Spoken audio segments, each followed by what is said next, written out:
Hello everyone, my self कोमल चंद्राकर। हम लोग पढ़ रहे थे सब्जेक्ट फॉरेस्ट्री। ठीक है, एसीएफ का पेपर फॉरेस्ट्री। ठीक है, तो फॉरेस्ट्री का 2 लेक्चर ऑलरेडी हो गया है। आज जब तक के आप लेक्चर क्लियर पहले का स्पेशली सेकेंड लेक्चर नहीं सुनेंगे तो थर्ड लेक्चर समझ में नहीं आएगा। अगर आप पहली बार देख रहे हैं इस वीडियो को तो एक बार सेकेंड लेक्चर को देख लेंगे, इस पे टर्म्स बताई हूँ। ठीक है, तो आज का जो टॉपिक है, आज जो हम टॉपिक पढ़ेंगे, हमारे सिलेबस में दिया हुआ topic Silvi culture and silviculture system, one संवर्धन। इंग्लिश में ही पढ़ो, फर्स्ट टाइम पढ़ रहे हैं तो इंग्लिश में पढ़ेंगे। हिंदी में वन संवर्धन बोलते हैं, उसको याद मत रखिए, या तो रख सकते हैं, बट इसको क्या कहते हैं, सिल्वीकल्चर। मैं इसको शुरू में ही बताई थी, सिल्वीकल्चर 2 वर्ड से मिलकर बना है, एक है सिल्विक्स और दूसरा है कल्चर। ठीक है, सिल्विक्स जो होता है ये स्पेशली सिल्विक्स वर्ड जो है वो यूज होता है वुड ट्रीज के लिए। वुड ट्रीज या ऐसे जगह जहाँ पे ट्रीज ज्यादा पाए जाते हैं या जहाँ पर ट्रीज का कल्टीवेशन किया जाता है। ठीक है, उसी के कल्टीवेशन में जो जो स्टेप्स होते हैं, जैसे हम जो स्टेप्स हम ले रहे हैं सिल्वीकल्चर के लिए, वो सारे स्टेप्स, जैसे जिस दिन से सीड लगा है उस सीड से जब उस पे पौधा निकला, ठीक है, फिर ये पौधा बड़ा हुआ इस तरीके से, फिर ये और बड़ा होते हुए एक ट्री का फॉर्म ले लिया। अब ट्री के फॉर्म से अगेन वो सीड बना रहा है। मतलब इस पूरे स्टेप में हम जो जो टेक्निक से जो जो मेथड यूज करेंगे उसको इम्प्रूव करने के लिए, उसकी क्वालिटी को इम्प्रूव करने के लिए, जो भी वुड है, फॉरेस्ट में ट्री स्पीशीज है, उसकी क्वालिटी को इम्प्रूव करने के लिए हम जो जो टेक्नोलॉजी यूज करेंगे, जो जो मेथड यूज करेंगे, वो सारे किसके अंतर्गत आएंगे, सिल्वीकल्चर के अंतर्गत आएंगे। ठीक है, तो सिल्विक्स क्या है? सिल्विक्स क्या है? आर्ट ऑफ रेयरिंग, ठीक है, trees species, culturing tree species, और उसी का साइंटिफिक मेथड को हम कहेंगे क्या, सिल्वीकल्चर। डेफिनेशन से क्वेश्चंस नहीं आएंगे, डेफिनेशन से क्वेश्चंस नहीं आएंगे। क्वेश्चंस कैसे आएगा? क्वेश्चन कैसे आएगा? देखो, सिल्वीकल्चर की जरूरत क्यों पड़ी? सिल्वीकल्चर की जरूरत इसलिए पड़ी कि फॉरेस्ट जो था वो मिक्स्ड था, उसपे कहीं पर बहुत अच्छी वैरायटी की टिम्बर स्पीशीज है, टिम्बर मतलब की कास्ट स्पीशीज है, कहीं पर लो क्वालिटी के हैं। ठीक है, कहीं पर बहुत अच्छे बीज मिल रहे हैं, कहीं पर नहीं मिल रहे हैं। तो उसको मैनेज करने के लिए एक साइंटिफिक स्टडी किया गया कि हम कैसे फॉरेस्ट को, खराब फॉरेस्ट को या कम वैल्यू वाले फॉरेस्ट को, उसकी क्वालिटी को कैसे बढ़ा करके आगे के फ्यूचर जनरेशन को सपोर्ट कर सकते हैं। ठीक है, तो सिल्वीकल्चर को पढ़ेंगे हम सिल्वीकल्चर सिस्टम, सिल्वीकल्चरल सिस्टम्स के अंदर। ठीक है, सिल्वीकल्चरल सिस्टम, सिल्वीकल्चर को ही हम डिवाइड करते हैं एक सिस्टम में। ठीक है, सिल्वीकल्चरल सिस्टम किस बेसिस पर, ये क्वेश्चन आता है कि basic for classification of silvicultural system, किस बेसिस से सिल्वीकल्चर को सिल्वीकल्चरल सिस्टम में डिवाइड किया गया है। तो इसका बेसिक है on the basis of mode of regeneration, mode of regeneration, regeneration मतलब पुनरुत्पादन, दोबारा से उगना।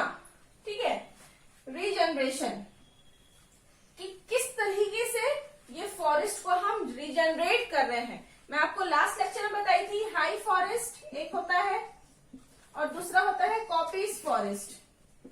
ठीक है, अगर mode of regeneration by seed है तो हाई फॉरेस्ट सिस्टम, अगर बाय कॉपीज है तो copies forest system.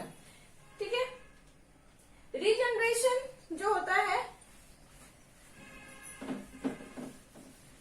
Regeneration basically 2 type के होंगे।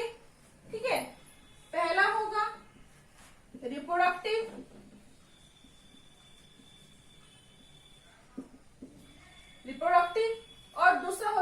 Vegetative reproductive regeneration and vegetative regeneration.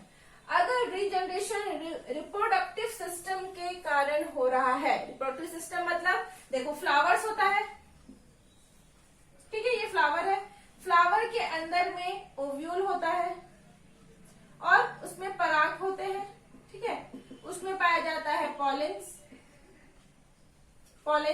ये पॉलेन जो होते हैं ये मेल गैमेट होते हैं और ओव्यूल जो होता है ये फीमेल गैमेट होते हैं। ये दोनों फ्यूज होते हैं, फ्यूज करके बनाते हैं एक 2n जायगोट। ये सब आप लोग बायोलॉजी में जो पढ़ेंगे सिस्टम उसमें है, ठीक है, जायगोट बनाएंगे। और ये जो जायगोट है इस पे सेल डिविजन स्टार्ट होगा, ये सिंगल सेल है, ये 1 से 2 बनेंगे, 2 से 4 बनेंगे, ऐसे करके बनाएगा एम्ब्रियो। क्या बनाएगा? एम्ब्रियो। और ये जो एम्ब्रियो है वो सीड के अंदर में रहता है, सीड के अंदर में रहता है, ठीक है। सीड आप सभी देखे होंगे, नॉर्मली हम चना का ले लेते हैं, चना को कॉमनली लेता है, फिर मैंगो का देखो, ठीक है। सीड को हम खोलेंगे ऐसे तो यहाँ पे छोटा सा नॉब बना रहता है, बाकी ये पूरा फ्लैश वाला पोर्शन रहता है, ठीक है। ये जो छोटा सा नॉब है यही है एम्ब्रियो, यही है एम्ब्रियो। और ये जो है इसको कहते हैं कॉटिलीडन, इसको कहते हैं कॉटिलीडन, ठीक है। तो ये जो एम्ब्रियो है यही है जो नेक्स्ट जनरेशन में डेवलप करके न्यू प्लांट बनाता है, ठीक है। नेक्स्ट जनरेशन में डेवलप होके न्यू प्लांट बनाता है। तो कौन बनाता है? एम्ब्रियो। और एम्ब्रियो किसके अंदर होता है? तो सीड के अंदर होता है। अगर सिंपल सी बात है, अगर रीजनरेशन थ्रू सीड हो रहा है, अगर रीजनरेशन थ्रू सीड हो रहा है, सीड के थ्रू हो रहा है, तो सीड के अंदर क्या है? एम्ब्रियो है, ठीक है, एम्ब्रियो है। ये एम्ब्रियो रेस्पॉन्सिबल है जर्मिनेशन के। अगर इसके थ्रू हो रहा है तो ये कैसा होगा? Reproductive germination. और रिप्रोडक्टिव जर्मिनेशन का रिजल्ट क्या मिलेगा हमको? High forest system, high forest system. देखो इससे क्वेश्चन कैसे आएगा? अगर किसी सिल्वीकल्चर सिस्टम में मोड ऑफ रीजनरेशन एम्ब्रियो है, आपको सीड नहीं दिया, ऑप्शन में सीड दिया ही नहीं है, डायरेक्ट दे दिया है एम्ब्रियो, तो आप कैसे समझोगे? एम्ब्रियो मतलब क्या है? रिप्रोडक्टिव पार्ट का है। अगर रिप्रोडक्टिव से हो रहा है तो किस में आएगा वो? रिप्रोडक्टिव वाला हाई फॉरेस्ट सिस्टम। ये क्लियर? देन नेक्स्ट, सीड के अलावा किसी भी पार्ट से, चाहे वो रूट हो, स्टेम हो या लीफ हो, ठीक है, रूट, स्टेम या लीफ, सीड के अलावा किसी भी पार्ट से अगर न्यू जनरेशन स्टार्ट हो रहा है, न्यू ट्री या न्यू फॉरेस्ट डेवलप हो रहा है, तो वो किस में आएगा? वेजिटेटिव, ठीक है। और यही वेजिटेटिव का रिजल्ट क्या होगा? जैसे इसका रिप्रोडक्टिव का रिजल्ट था हाई फॉरेस्ट सिस्टम, वैसे वेजिटेटिव का रिजल्ट होगा कॉपीज फॉरेस्ट सिस्टम, ठीक है। क्या होगा वेजिटेटिव का रिजल्ट? Copies forest system. तो क्वेश्चन क्या आएगा? Copies forest systems is developed from, copies नहीं देगा ऑप्शन में, ऑप्शन में क्या देगा? वेजिटेटिव ग्रोथ या वेजिटेटिव रिप्रोडक्शन के कारण। वेजिटेटिव रिप्रोडक्शन के कारण मतलब इसमें सेक्सुअल रिप्रोडक्शन नहीं हो रहा है, इसमें कोई भी पार्ट जो है डेवलप हो रहा है, ठीक है, न्यू बर्ड्स के फॉर्म में, रूट से नए टीलर्स निकल रहे हैं उसकी वजह से आ रहा है, तो वो किस में आएंगे? कॉपीज फॉरेस्ट सिस्टम, ठीक है। तो सिल्वीकल्चर सिस्टम को हम किस बेसिस पे क्लासिफाई किए? पहला क्वेश्चन इंपॉर्टेंट, किस बेसिस पे क्लासिफाई किए? तो पहला है मोड ऑफ रीजनरेशन के बेसिस में हमने सिल्वीकल्चर, जो पूरा सिल्वीकल्चर सिस्टम है उसको क्लासिफाई किए हैं। किस बेसिस पे? मोड ऑफ रीजनरेशन के बेसिस पे, ठीक है, first question. Then second question कि मोड ऑफ रीजनरेशन में अगर रिप्रोडक्टिव मोड ले रहे हैं तो कौन सा फॉरेस्ट बनेगा, कौन सा सिस्टम बनेगा, और अगर वेजिटेटिव ग्रोथ ले रहे हैं तब कौन सा सिस्टम बनेगा, ठीक है। 3 क्वेश्चन इससे बनता है। इससे अलावा मैं फर्स्ट लेक्चर में ही एक चीज बताई थी कि हमको किसी भी टॉपिक पढ़ रहे हैं, हम जो भी टॉपिक पढ़ रहे हैं उसमें हमको रखना है, ठीक है। तो फर्स्ट सिल्वीकल्चरिस्ट ऑफ इंडिया, ठीक है, फर्स्ट सिल्वीकल्चरिस्ट कौन था इंडिया का? तो ट्रूप। कब बने थे? 1909 में, याद रखेंगे। Troup first silviculturist of India. Silviculture दिया हुआ है सिलेबस में, तो सिल्वीकल्चर से रिलेटेड क्वेश्चंस ये बनते हैं, ठीक है। ट्रूप। अब डिवाइड करते हैं सिल्वीकल्चर सिस्टम को दो पार्ट में। पहला है हाई फॉरेस्ट सिस्टम, ठीक है, एंड सेकेंड है copies forest system. High forest system and copies forest system, ये क्लियर हो गया। High forest system and copies forest system. अब देखो, अभी हम पहले सिर्फ इसको पढ़ते हैं, उसको बाद में पढ़ेंगे, ठीक है। अभी इसको पढ़ रहे हैं। तो हाई फॉरेस्ट सिस्टम मतलब बीच से हो रहा है डायरेक्ट, ठीक है। अब बीच से हो रहा है, बीच से हो रहा है, तो हमारा मोटिव क्या है? हमको घना जंगल चाहिए या फैला हुआ बिखरा हुआ जंगल चाहिए, या कैसे भी मिल जाए चलेगा, कोई उसका मतलब हमारा कोई इंटेंशन नहीं, ऑब्जेक्टिव नहीं है, ठीक है। तो उसके अकॉर्डिंग क्या क्या कैसे होंगे? अगर हमको घना जंगल चाहिए, या हमको डिफ्यूज जंगल चाहिए, फैला हुआ बिखरा हुआ, या कैसे भी मिल जाए जंगल बस चाहिए, ठीक है। तो इसको हम 3 क्लासेस में डिवाइड करते हैं। अगेन कौन कौन सा, ठीक है। सिस्टम ऑफ कॉन्सेंट्रेटेड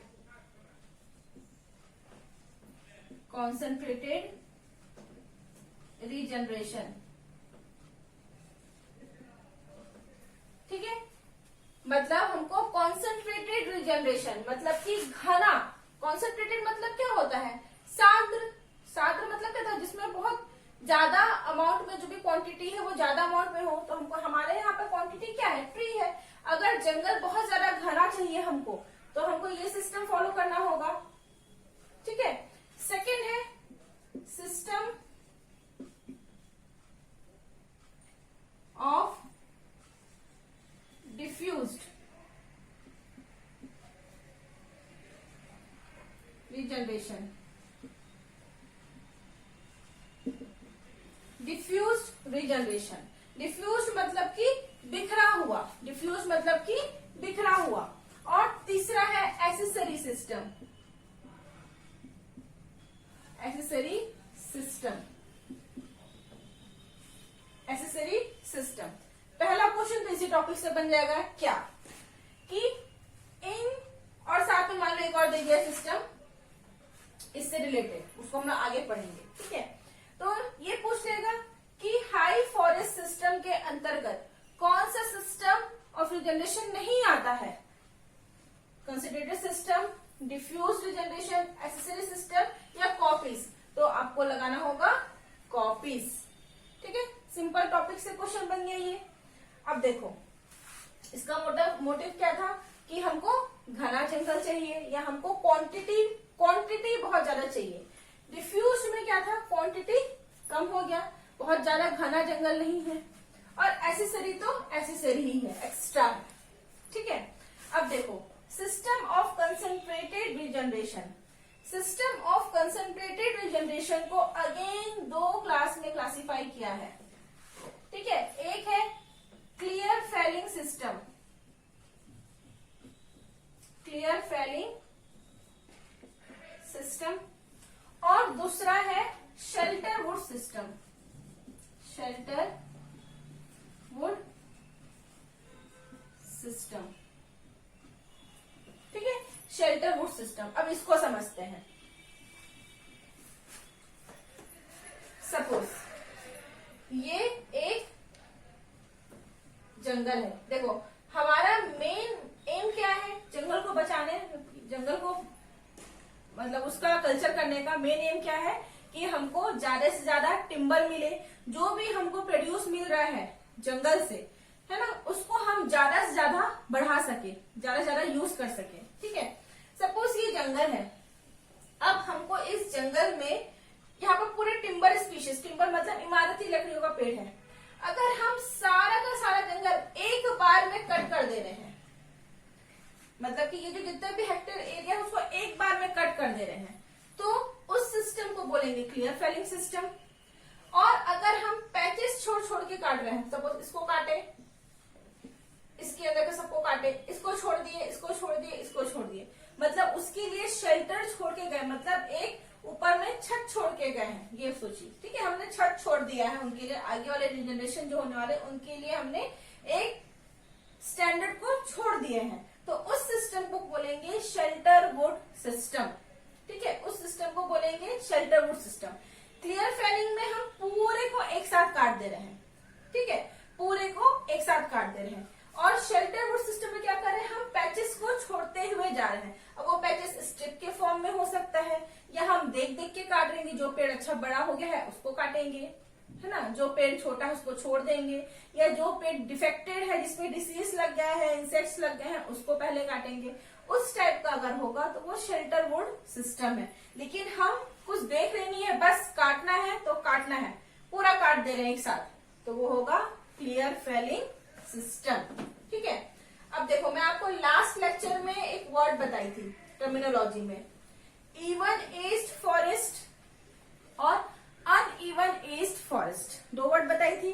ठीक है, तो आप लोग देखिए, क्लियर फेलिंग सिस्टम में हम एक साथ पूरे जंगल को काट दे रहे हैं, मतलब एक साथ पूरा जंगल खाली हो जा रहा है ना। एक साथ पूरा जंगल खाली हो जाने के बाद में अगर हम दोबारा रीजनरेट करेंगे, तो ऐसा तो नहीं कि इस साल हम इतने जगह पे बीज डालेंगे और उस पर 10 साल बाद आकर के इतने में डालेंगे, ऐसा तो नहीं करेंगे। जब जंगल पूरा खाली है, फॉरेस्ट्री की स्पीशीज डाल दो, एक साथ डालेंगे, तो आने वाला जो फॉरेस्ट होगा वो कैसा होगा, इवन एज्ड होगा।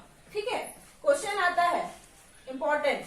ठीक है, क्वेश्चन आता है क्या, हम सिल्वीकल्चर सिस्टम में अगर क्लियर फेलिंग सिस्टम को फॉलो कर रहे हैं तो आने वाला फॉरेस्ट किस टाइप का होगा, नेचर कैसा होगा उसका, तो कैसा होगा, इवन एज्ड फॉरेस्ट। इवन कैसा होगा, इवन एज्ड फॉरेस्ट, इवन मिलेगा इसमें हमको। ठीक है, इवन एज्ड फॉरेस्ट। लेकिन अगर हम वही शेल्टर वुड सिस्टम को ले रहे हैं, ठीक है, शेल्टर वुड सिस्टम में क्या हम छोड़ छोड़ के लगा रहे हैं। ठीक है, तो हो सकता है अभी आज के डेट पे सपोज ये पैच है फॉरेस्ट का, इसमें हम स्ट्रिप के फॉर्म में कटिंग किए, यहाँ के ट्री को हमने पूरा काट लिया। ठीक है, फिर इतने को छोड़ दिए और यहाँ के ट्री को हमने कंप्लीट काट लिया। ठीक है, इसको हमने शेल्टर के फॉर्म में छोड़ दिए। सपोज जहाँ पे 20 पेड़ है उसमें कोई 10 साल का है, कोई 20 साल का है, कोई 50 साल का है एज उसका। सपोज इसमें कोई 5 साल का है, कोई 70 साल का है, कोई 30 साल का है, कोई अभी जस्ट 2 साल का है, इस तरीके से है। मतलब इसमें कोई एज डिफाइंड नहीं है अभी, इसको तो हमने छोड़ दिया। अब हम क्या कर रहे हैं, यहाँ का पूरा कटिंग कर लिए, यहाँ का पूरा हार्वेस्ट कर लिए, पूरी कटाई कर लिए। अब यहाँ पे हम सीड लगाएंगे, यहाँ पे हम सीड लगाएंगे, तो सीड लगाएंगे सपोज इस साल लगा रहे हैं तो वो अगले साल एक ही साल का तो होगा, अगले साल एक ही साल का होगा, और यहाँ पर भी एक ही साल का होगा। मतलब इनका एज मैच होगा, इनका एज मैच होगा। बट क्या ओवरऑल फील्ड का एज मैच हो रहा है, नहीं हो रहा, वेरिएशन मिल रहा है। तो शेल्टर वुड सिस्टम का रिजल्ट क्या मिलेगा हमको, अनइवन एज्ड फॉरेस्ट।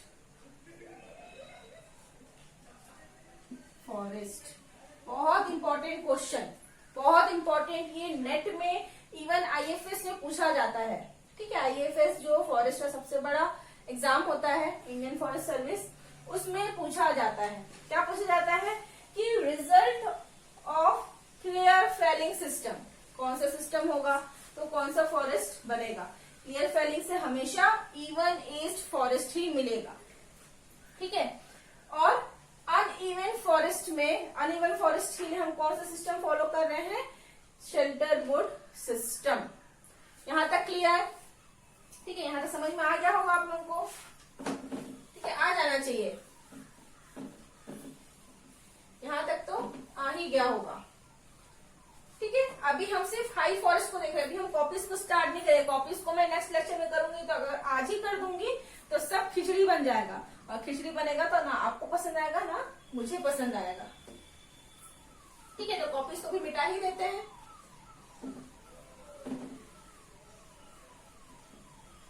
अभी हम फोकस कर रहे हैं हाई फॉरेस्ट सिस्टम के फर्स्ट सब टाइप, क्या? System of concentrated regeneration.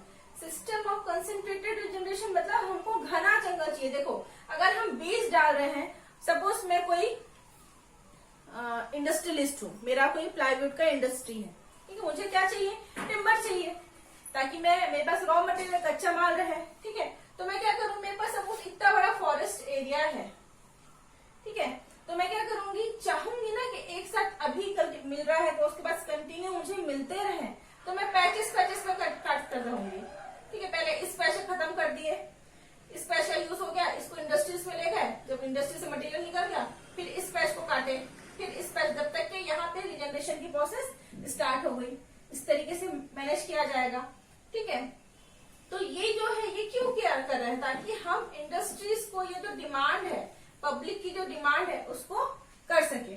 और मैं जितना कोशिश करूंगी कि ज्यादा से ज्यादा मुझे मटेरियल मिले। ज्यादा से ज्यादा कब मिलेगा, जब मैं उसको कंसंट्रेटेड पास लगाऊंगी पौधा, बहुत दूर दूर ना लगा करके पास लगाए, तो क्या होगा, हमको जल्दी मतलब ज्यादा अमाउंट में ट्री के टिम्बर्स मिलेंगे। ठीक है, तो कौन कौन सा आएगा इसके अंदर, क्लियर फेलिंग सिस्टम और शेल्टर वुड सिस्टम। इन दोनों से बहुत इंपॉर्टेंट क्वेश्चन जो आता है आईएफएस लेवल एग्जाम में, वो बता दिया आपको कि रिजल्ट कौन से फॉरेस्ट में आएगा। तो क्लियर फेलिंग में इवन फॉरेस्ट मिलेगा हमको, इवन एज्ड फॉरेस्ट, और शेल्टर वुड सिस्टम से हमको क्या मिलेगा, अनइवन एज्ड फॉरेस्ट। ठीक है, देन क्लियर फेलिंग सिस्टम। अब इसको स्टडी करते हैं। ठीक है, इसको मिटा ही देखते हैं।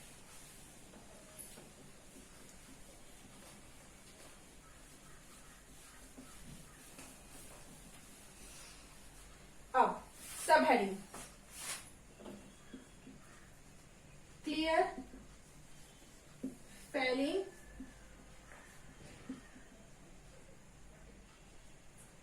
सिस्टम। क्लियर फेलिंग सिस्टम नाम से ही पता चल गया था कि क्लियर फेलिंग हो रहा है, उसमें पूरा का पूरा एक साथ हम काट ले रहे हैं। ठीक है, अब इसको हम 3 कैटेगरी में क्लासिफाई करते हैं। अगेन 3 में, एक तो यही होगा क्लियर फेलिंग सिस्टम, शॉर्ट में लिख दे रही हूं क्लियर फेलिंग सिस्टम। दूसरा है क्लियर स्ट्रिप फेलिंग सिस्टम, और लास्ट है आपका अल्टरनेट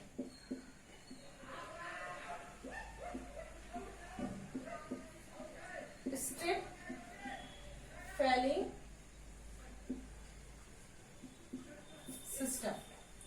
ठीक है, क्लियर फेलिंग सिस्टम पहला, दूसरा है clear strip felling system, strips में काट रहे हैं, और तीसरा है अल्टरनेट स्ट्रिप फेलिंग सिस्टम। इसको हम डायग्राम से समझते हैं। क्लियर फेलिंग सिस्टम तो सिंपल है, ये फॉरेस्ट एरिया है, पूरा का पूरा को एक साथ काट दे रहे हैं, खत्म कर दे रहे हैं, फिर नया बीज लगा रहे हैं। फिर जब ये हार्वेस्टिंग पीरियड में आएगा, हार्वेस्टिंग पीरियड को हम क्या कहते हैं फॉरेस्ट्री में, rotation period. Rotation period, harvesting period के लिए टर्म यूज होता है रोटेशन पीरियड। ठीक है, जब ये अपने रोटेशन एज में आएगा तो फिर उसको कट कर देंगे, फिर नया बीज लगाएंगे, फिर वो रोटेशन एज में आएगा, फिर कट करेंगे। मतलब ये पूरा जब भी कट होगा तो पूरा एक साथ कट होगा।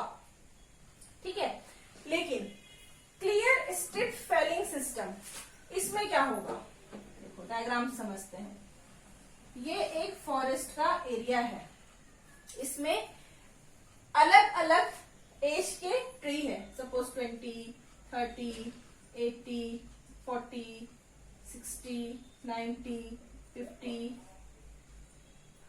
10, 90, 70, 55, ठीक है, 40, 10, 20, 30, 90 इस तरीके, ठीक है, इस टाइप के अगर फॉरेस्ट एरिया उसमें ये एज ग्रुप है। हम क्या करेंगे, सबसे पहले यहां से स्टार्ट किए, यहां से स्टार्ट करो चाहे यहां से स्टार्ट करो, जहां से स्टार्ट करना है। तो पहले हम क्या किए, फर्स्ट ईयर में हम इस पैच के पूरे ट्री को कट कर लिए फर्स्ट ईयर में, ठीक है। अब ये हो गया खत्म, अब यहाँ पर न्यू रिजोल्यूशन के छोड़ दिए। सेकेंड ईयर में यहाँ कट किए, मतलब पहले यहाँ, फिर यहाँ, फिर यहाँ, फिर यहाँ, मतलब इस तरीके से हम बढ़ रहे हैं जब तक कि हमारा जो लैंड एरिया है वो खत्म नहीं होता। फिर जब लैंड एरिया खत्म हो गया, सपोज ये लास्ट लैंड एरिया था 5 नंबर का, तो फिर वापस से हम इसमें आ जाते हैं। इस टाइप का अगर सिस्टम हो रहा है, मतलब एक स्टेप से हम कट कर रहे हैं, फिर नेक्स्ट स्टेप में बढ़ रहे हैं, मतलब उससे लगे हुए ही कंटिन्यूअस में सेकंड स्टेप में क्रॉस कर रहे हैं, फिर सेकंड से थर्ड, थर्ड से फोर्थ, फोर्थ से फिफ्थ, और जो आगे जो भी है, ठीक है। तो उसको कहेंगे हम क्लियर स्टेप सिस्टम। देखो, क्लियर स्टेप सिस्टम का रिजल्ट भी हमको कैसे मिलेगा, अनइवन एज्ड। कैसे मिलेगा, uneven aged, uneven aged tree मिलेगा, ठीक है। इसमें भी हमको अनइवन एज्ड ट्री मिलेगा। थर्ड कंडीशन, ये एक फॉरेस्ट एरिया है, सेम कंडीशन, अलग अलग टाइप्स के एज के ट्रीज बने हुए हैं, इसमें लगे हुए हैं, ठीक है। हम पहले इस पे कटिंग किए, इसमें कटिंग हो गया तो हम इस पे मूव नहीं कर रहे हैं, हम अल्टरनेट में जा रहे हैं, इस पे गए, थर्ड नंबर में कट किए, ठीक है। ये 1, 2, 3, 4, 5, 6, तो सेकेंड कटिंग कहाँ हुआ, थर्ड में हुआ, फिर थर्ड के बाद फिफ्थ में हुआ, उस पर मान लो और एक है 7 नंबर का है सपोज, तो उसके बाद 7 में हुआ। जब ये एंड हो गया तो हम कहाँ गए, वापस इसमें आए, ठीक है। इसमें थर्ड नंबर कटिंग हुआ, ये फोर्थ नंबर कटिंग हुआ, फिर फिफ्थ यहाँ हुआ, सिक्स्थ यहाँ हुआ, 7 यहाँ हुआ। मतलब एक स्टेप छोड़ के अगर आगे बढ़ रहे हैं, एक स्टेप छोड़ के आगे बढ़ रहे हैं, तो वो क्या होगा, अल्टरनेट स्टेप फेलिंग सिस्टम। ये क्यों जरूरी है ये भी मैं आपको नेक्स्ट क्लास में बताऊंगी, जब हम किस स्पीशीज के लिए कैसा फेलिंग सिस्टम है वो देखेंगे। देखो, थोड़ा सा इंट्रोडक्शन में से बता देती हूँ। हर ट्री की एक अपनी टेंडेंसी होती है, जैसे हम ह्यूमन बींग्स है, हमारी टेंडेंसी होती है कि हम जैसे शहर में रहते हैं तो हमको सारी फैसिलिटी चाहिए तभी हम रहेंगे, लेकिन वही अगर आप ट्राइबल एरिया में चले जाओगे, जो बैकवर्ड एरिया, वहाँ फैसिलिटी नहीं है, ना पानी की सुविधा है, ना खाने का कुछ स्पेशल मिलता है, ना वहाँ रेस्टोरेंट, कुछ नहीं है, ठीक है। तो भी वो सर्वाइव कर रहे हैं, वो उस कंडीशन में सर्वाइव कर रहे हैं, मतलब हार्श कंडीशन में, और हमको पूरी फैसिलिटी मिलती है तब हम सर्वाइव करते हैं। वैसी कंडीशन ट्री के लिए है। अगर पूरा मैदान खाली है, पूरा जंगल खाली है, तो उस पर डायरेक्ट सनलाइट पड़ेगा, डायरेक्ट वाटर पड़ जाएगा उस पर, ठीक है, वाटर इफेक्ट करेगा, उसमें इरोशन होने की चांस ज्यादा है, इरोशन हो जाएगा। इरोशन मतलब कि सॉइल में अपवर्धन हो जाएगा, ऊपर की फर्टाइल सॉइल निकल गई, अब बैरन सॉइल है, उस पर जर्मिनेट करना है उनको, ठीक है। तो मतलब सारे हार्श कंडीशन पे भी वो सरवाइव करेगा। लेकिन कुछ स्पीशीज होते हैं जिनको पहले से ही पेरेंटल केयर चाहिए, मतलब पहले से ही उनको बना बनाया इन्वायरमेंट चाहिए, तो उसके लिए हम क्या सिस्टम फॉलो करते हैं, ये वाला, ठीक है। क्लियर फेलिंग सिस्टम वहां फॉलो नहीं करते। जो हार्डी स्पीशीज है उसको हम इसमें लगाएंगे, लेकिन जो थोड़ी भी टेंडर है, थोड़ी भी सॉफ्ट है, मतलब जो थोड़ी ज्यादा हार्ड इन्वायरमेंट में नहीं सर्वाइव कर सकती, उनके लिए हम इन सिस्टम्स को फॉलो करते हैं, शेल्टर वुड सिस्टम को फॉलो करते हैं। उस पर हम क्लियर फेलिंग नहीं करते, क्योंकि उनको पहले से अगर धूप पड़ रहा है बहुत तेज, तो ये एटलीस्ट एक टाइम पे उनको एक दिन के एक पहर में तो उनको छाया देगा, पानी बहुत तेज आ रहा है तो उसको फोर्स को रोकेगा, इरोशन को रोक के रखे ताकि वहां की फर्टिलिटी बने रहे। मतलब कंडीशंस को ये मैनेज करके चल रहा है, बट ये मैनेज करके नहीं चल रहा है, ठीक है। दूसरा, इन्वायरमेंट पॉइंट ऑफ व्यू से क्लियर फेलिंग सिस्टम जो है वो बहुत ही गलत है, ठीक है, इन्वायरमेंट पॉइंट ऑफ व्यू से। हाँ, लेकिन इकोनॉमिक पॉइंट ऑफ व्यू से ये इम्पोर्टेंट है, क्योंकि हमको एक बार में पूरी हार्वेस्टिंग मिलती है। नेक्स्ट सीजन में क्या होगा, हम इसमें सारे एलाइड ट्री के बीज डालेंगे। एलाइड ट्री मैं इसके लास्ट क्लास से बताई थी, एलाइड ट्री क्या होते हैं, ठीक है। तो एलाइड ट्री के सीड डालेंगे तो इसकी क्वालिटी इंप्रूव होने की चांसेस ज्यादा है। ये 100% क्वालिटी इंप्रूव हो जाएगा, लेकिन इसकी नहीं होगी, इसकी नहीं, क्योंकि अगर हम इस पे एलाइड ट्री डाल रहे हैं तो ये तो डिग्रेडेड है, इस पे एलाइड डाल रहे हैं तो ये तो डिग्रेडेड है। मतलब ओवरऑल इसको एलाइड बनाने में या बहुत इसकी क्वालिटी इंप्रूव करने में बहुत लंबा समय लगेगा, बट इसके लिए नहीं लगेगा। ठीक है, तो ये है आपका clear felling system. Clear felling system की 3 टाइप्स कौन कौन से थे? एक था क्लियर फेलिंग सिस्टम सिंपल सा, then clear strip felling system, strips में काटेंगे, और इसी स्ट्रिप्स को अगर हम अल्टरनेट काटेंगे तो अल्टरनेट स्ट्रिप फेलिंग सिस्टम। ठीक है, देन नेक्स्ट टाइप था आपका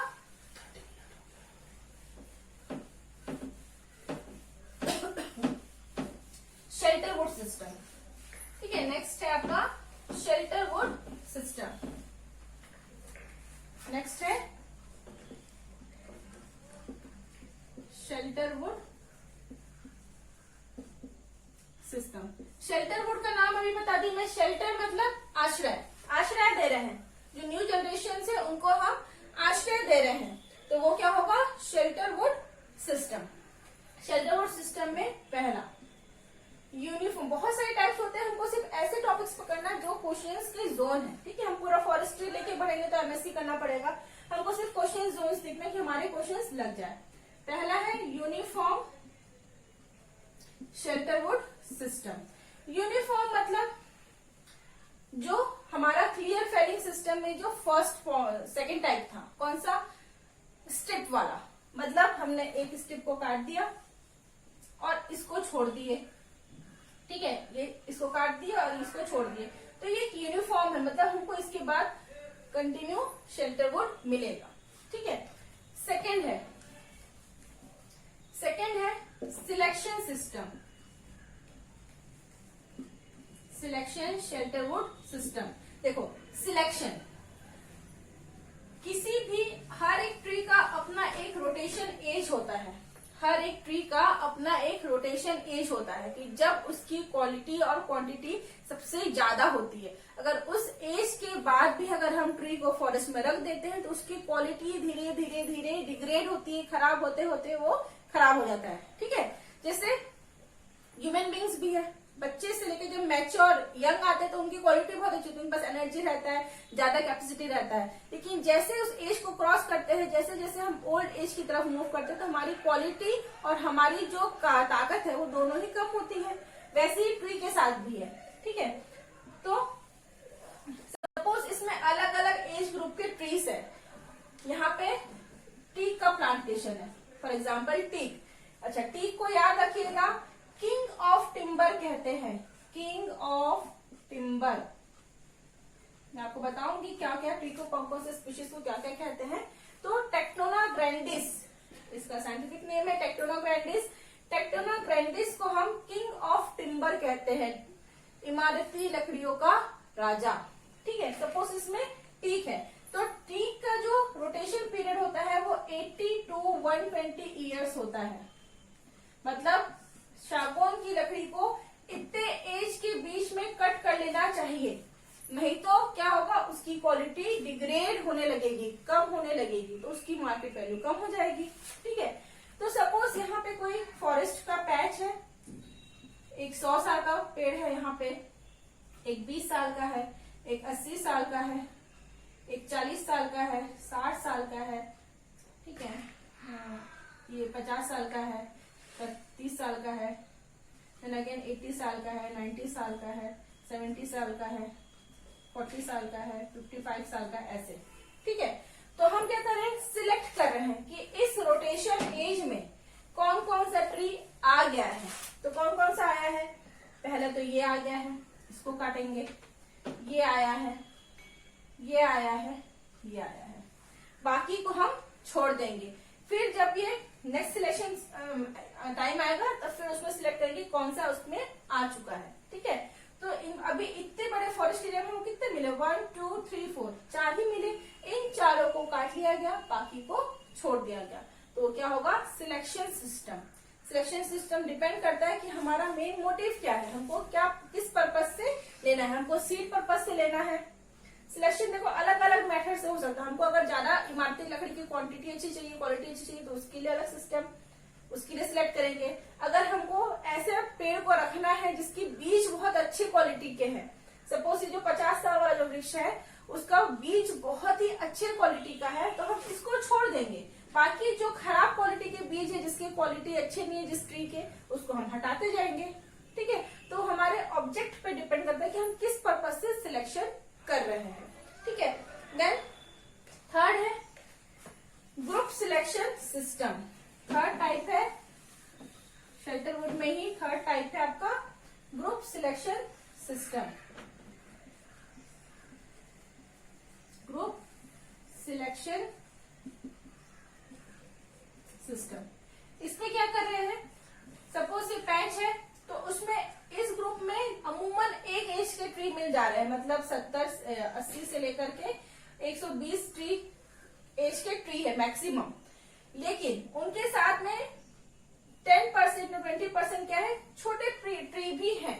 लेकिन क्या कर रहे हैं, हम एक साथ सबको काट दे रहे हैं, मतलब बड़े ट्री को भी और छोटे ट्री को काट, ग्रुप बना के काट दे रहे हैं।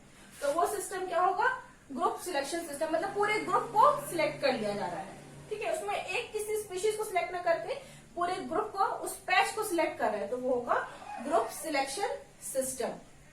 ठीक है, देन इसी में आता है step system, step group selection system. इसमें भी सेम स्टेप को देखा जाएगा, कौन सा स्टेप अच्छा है, मैच्योर पीरियड में है, उसको काटा जाएगा। स्टेप ग्रुप सिलेक्शन सिस्टम, इसमें क्या होगा, स्ट्रिप के फॉर्म में, जैसे पहले हो रहा था, है ना, ये स्ट्रिप के फॉर्म में इसको काट दिया गया, फिर ये स्ट्रिप के फॉर्म में इसको काट दिया गया, ऐसे। ठीक है, ये हो गया स्ट्रिप सिलेक्शन सिस्टम। और लास्ट होता है इररेगुलर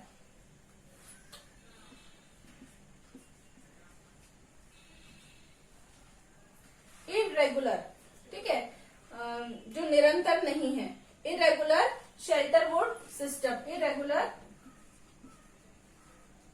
शेल्टर वुड सिस्टम, देखो इररेगुलर मतलब हमको शेल्टर वुड चाहिए, क्यों चाहिए, आने वाले रिजर्वेशन को हमको पहले से पेरेंटल केयर देना है। तो हम यहाँ पे सपोज कोई पैच खाली है, इतने में पैच खाली है, वहां पे रिजर्वेशन करवाना है हमको, तो हम क्या कर रहे हैं, उसके आसपास के ट्री को जो अच्छा शेल्टर वुड का काम कर, उसको छोड़ दे रहे हैं, बाकी दूर का काट दे रहे हैं। ठीक है, फिर यहाँ का छोड़ दे रहे हैं, फिर यहाँ का काट रहे हैं, मतलब कहीं भी जो पसंद आ रहा है उसको काट दे रहे हैं, उससे कोई सिस्टम नहीं है, तो वो किसमें आएगा, इररेगुलर शेल्टर वुड सिस्टम के अंतर्गत आएगा। तो ये है सिल्वीकल्चर सिस्टम का जो मेन 2 पार्ट है, हाई फॉरेस्ट सिस्टम और कॉपीज फॉरेस्ट सिस्टम। तो हाई फॉरेस्ट सिस्टम का जो फर्स्ट पार्ट है वो कंप्लीट हुआ। ठीक है, फर्स्ट पार्ट जो है वो कंप्लीट हुआ। सेकेंड पार्ट डिफ्यूज्ड का हम लोग नेक्स्ट वीडियो पे करेंगे, अभी करेंगे तो ऊपर से एरोप्लेन उड़ेगा और कुछ समझ में नहीं आएगा। ठीक है, ओके देन, थैंक यू।